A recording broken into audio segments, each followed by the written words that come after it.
నమస్తే. ఒక చిన్న మంచి మాట.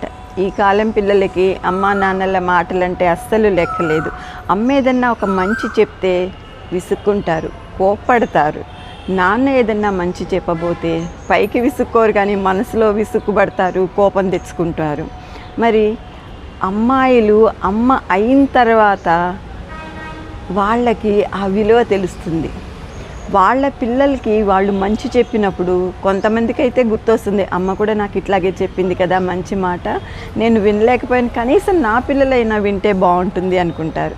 అబ్బాయిలు తండ్రి అయిన తర్వాత ఇదే ఫీలింగ్ ఉంటుంది. నాన్న నాకు ఎంత చెప్పారో నేను వినలేదు, ఒక మంచి మార్గంలో వెళ్ళలేకపోయాను, కనీసం నా కొడుకైనా మంచి మార్గంలో వెళ్ళాలి కదా అని ఫీలింగ్ ఉంటుంది. మరి మనము మన అమ్మ నాన్నల మాట వింటే అదే అలవాటు మన పిల్లలకు కూడా వస్తుంది అని మన పిల్లలకి ఎప్పుడు తెలుస్తుంది? వాళ్ళు అమ్మా నాన్న అయిన తర్వాత తెలిస్తే ఏం లాభం ఉండదు కదా.